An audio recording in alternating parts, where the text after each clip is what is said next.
All right, we're here with Mike, 92 years old, gonna share some wisdom with us. My wisdom is very old wisdom.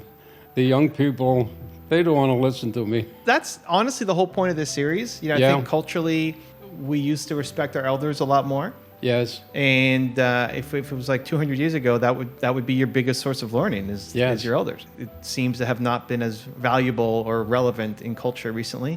And so that was the point of having this series, is to dig into the minds and get some wisdom. So I'm super grateful that you gave us some time today.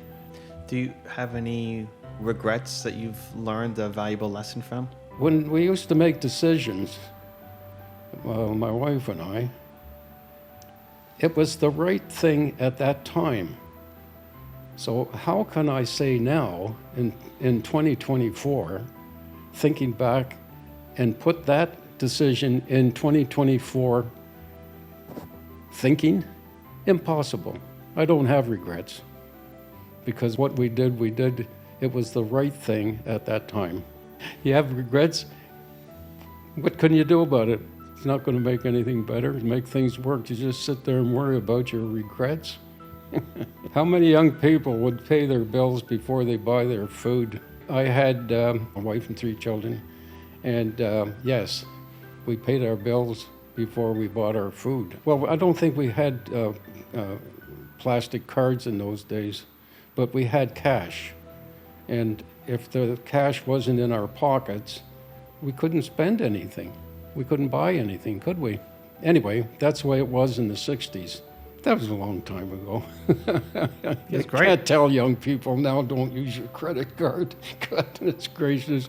But what's the biggest problem right now? They can't pay their credit cards, and their interest rates are going sky high. They'll never be out of it. They'll never see the light of day. Anyway, that's how I started off my family life with my family. How do you know what the right decision is at the time? At that time? Yeah.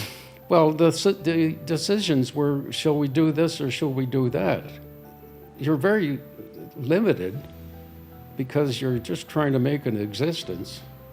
It's not that difficult to decide what you can do and what you can't do. So you decide what you can do. Okay, we can do that this month, honey. And we did it because we had the money or the opportunity, whatever came, it was possible to do it. And to think back now and say, geez, we shouldn't have done that. No, we can't. I can't do that. I can't do it. We talked just before getting started about 2 books you think people should read. Yeah, those are right there. Yeah, those 2 books right there. So tells the whole story, where we came from and where we're going. You wrote down, or you said, hold on, let me load it here. Collapse and Sapiens. Yeah. So take us into those books and why they're so important to you. Well, the Sapiens book is, well, you read it, so it goes right back to when the planet was just floating around with all these bugs and things trying to find their way, and develops on into Sapiens, going through all the different little pockets of human-type people, or if you want to call them that, and goes on into Homo erectus. They got on their feet. And Homo sapiens, when Homo sapiens discovered that they didn't have to be gatherer hunters anymore, if they planted food, this came 200,000 years ago, I guess. They could grow their own food, and this started around in Mesopotamia, places like that. They started farming, and when they had to farm, if the land was forested or full of brush and stuff, they cut it all down. They cut the trees down. And that was the beginning of the destruction of our planet. You cut trees down and you're in trouble. And that leads on into collapse, where all these little small civilizations sprung up, and they lived on an island, and when they didn't have any more trees to cut down, because they needed it to build houses and build fires and things, they just couldn't go to the next island because it was too far away, for one thing. They didn't have the transportation to get from one to the other. So the collapse is the collapse of these small civilizations that sprung up and disappeared. Like I was saying, Easter Island, there's quite a nice account of Easter Island on the book, Collapse. Yeah. So that's the kind of reading I do. Form my own opinions about what I did and what I didn't. Well, and what I did, I did things and I didn't do things through life, naturally. But I don't have any regrets. What are you most proud of? My family. I brought up a very nice, a very well-adjusted family through all this life in the 60s. It was pretty bad because I was a musician breaking into the music business, music world, and self-employed, and it was difficult in those days. It wasn't like today. There was a group, a small group of musicians who were busy most of the time, but not all the time. But anyway, that's the beginnings of my family life with my family. And we survived through that. And I have four children and 12 grandchildren, 6.5 great-grandchildren. 6.5. And I'm very proud of them all, my 4 children. My son is a research scientist at UOT. He deals with coronaviruses. He's dealing with COVID and SARS and all the antibodies that are required to fight these things. First daughter was she's retired dental hygienist. Next daughter, she is a vice principal of a Montessori school. And my youngest one, the young daughter, she works for Board of Education. I think it's the York Board of Education. So I have all this family, and we can still get together in one room and have a good get-together. So I'm very proud of that. What do you hope is the lesson that is most passed down through your generations? About family? About anything, from you to your kids to their kids. What do you hope gets passed down? To my kids, yes, yeah. Well, they all have followed pretty well the same way of bringing up their family as they were brought up. And lots of times I get a thank you for that. And when they start going through things, but yeah. Yes, right. Anyway, that's about all that's about all my life, and I'm glad to be here. Just my family home is just around the corner here. My son has the house, and which we bought in '61. I don't know how we ever bought it, but we did. And there again, we paid our bills first, and made it work. So is that the most important lesson for kids these days? Pay your bills first? Getting back, yeah, I'm rambling. Getting back to the most important lesson for kids today, I have no idea how young people think these days. So I can't pass on any information to the young people other than pay your credit card before the end of the month. That's the only thing I can pass on to them. Did you have any other rules that you followed like that? Just a normal way of bringing up children to do the right things, work hard, study, and just be a good citizen. But the young, to pass on to young people, that's why I didn't want to do all of this stuff, because I have no idea, just the one thing, which is impossible for young people to tear up their credit card. Could you imagine that? But they're going to get themselves in debt. They are getting themselves in debt. They'll never be able to pay their interest. Whenever I go to the bank to pay a bill in the PC account, and I say, "You paying the whole thing?" I says, "Definitely, I don't pay interest." And I say, "You better do the same thing." And the teller looks at me.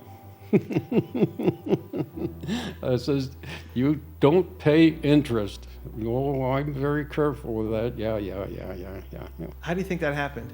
The lack of financial understanding from your generation to today's? The breakdown of the family core was a step in the breakdown of family communications and advice that we used to share to our children around the dinner table. The way of life now is I don't know if there's any family core left anywhere. I don't know. Where people where a family sits down in the evening and has a meal and discusses the day. What did we do today? What did you learn today? And things like that. So I have a 15-year-old son, and at dinner together every night I'll ask him, "What are you proud of today?" Yeah. And he's got to come up with something that, it doesn't have to be some giant thing. Not every day is a big day, but finding a moment in the day where he's proud of himself. Okay, how do you communicate with your 15-year-old? Can you sit down and have a chat with them? Yeah. Yeah. Good step in the right direction. How many families are dysfunctional? I hear these words, yeah. And I think a lot of them are. One of my daughters is a Montessori vice principal. And we sit down and have a little chats quite often, and she tells me about life at the Montessori school, families with young children, the problems that young parents have with little ones, school, in the classroom and things like that. Everything changes. It's a whole different system. That's why I've been around too many years. I think back when I was a kid in school, goodness gracious, if you look sideways at the kid across the whole aisle there, the nun would rattle the drawers that had the strap in it. Goodness gracious. What do you hope your grandkids remember you for? I think I'll have to leave that up to the people who go to my funeral. I don't know. I have a good association with my family. They all love me. Pop. I'm Pop. I guess it's more, when your grandkids are in their 70s, 80s, 90s, telling their grandkids, about Pops. Yeah. What do you hope that they say? Well, I'm sure if they still have thoughts about what they say now, they will say then. We can all get into the same room for a party, Christmas, whatever, and have a good time, and there's no bickering, no, "Oh, I don't talk to this cousin, I don't talk to that cousin." They all, yeah. So how do you manage that? Well, there was discipline when my kids were young. There was discipline. And they tried, yeah, they were normal children. They tried to tell me what life is all about. I was lucky. I got away with it. I told them, I let them know they were wrong. And I got away with it, yes, yeah. Because none of them packed up and left home. Have you learned anything from your kids? I guess I've learned that whatever we did, to bring up these children had a positive effect on them. And that's nice to know. I don't want to learn anymore. For one thing. Okay. I don't want to learn anymore. Yeah. You seem to have done something that is, dare I say, impossible in terms of having your family come together. Everybody is loving each other, all sorts of different generations, and not having bickering or problems with cousins and whatever else. And so you must have done something right at the top. Well, I guess it all stems back to a certain discipline. Discipline with a smile on your face. It has to be reasonable too. Yeah. So what does that look like? Discipline with a smile on your face? Well, discipline that's not backed up with anger, because that's not very productive. To be angry and to be disciplining a child with anger. I don't know. I guess I must have had a way with talking to them. In whatever you did, I think the biggest success, one man's opinion, is what they were then able to do with their kids as well. Yes. Like continued. Yeah. Well, that it did continue, because, like I said, they not too much now, because my children's children are older now, but when they were young, my daughter or son would say to me and my wife, "Oh yeah, so and so, I used the same tactics that you used on us when we were that age, and it works." So they did pass that on, whatever they learned from us, me and my wife, as far as bringing up children and having this discipline that they learned to accept. They had to be in by 11 o'clock. My daughter would come in 2 minutes after 11. I'd holler down, "Michelle, you're 2 minutes late." Okay. And that was it. It was not anger. It was just to let her know that I knew she was 2 minutes late. And that's things like that. Yeah. This is important. This is valuable to you. Yeah, I think a lot of people struggle with that. I think a lot of parents struggle with. A lot of parents are afraid of their children. They're afraid of them. That's why they don't discipline, because they're afraid they walk out. Well, if they want to walk out, tell them you'll help pack their suitcase. Have you noticed that? A lot of parents are afraid of their children. I know that through what my daughter tells me about Montessori children class, and the parents. The parents are involved a lot in Montessori kids with their children. They're afraid of their children. Yeah, I think parents are afraid of a lot of things. Yeah. They're afraid of judgment. They're afraid of making the wrong mistakes. They're afraid of their kids being in therapy for the rest of their lives because of what you caused. They're afraid of all these things. Well, things are very difficult bringing up children these days, from what I can see on TV, with all the drugs and problems, and so many kids with mental problems. So it's very difficult bringing up children these days. It wasn't easy when my wife and I had young children. It wasn't easy, but it was a different kind of difficulty. It was, making sure that they were hanging out with the right kids, getting food on the table, and a roof over their head and clothing. It's definitely different these days. But even in those days, we knew from friends of ours that they were afraid of their children. That's why they let them run. Last question. What does success mean to you, and have you had a successful life? Well, it's very comforting. My success is based on my children, my family. That's why the family is very important. And that, knowing that my family are all well-adjusted, good citizens, good education, that makes me feel very good. And I tell people that, yeah.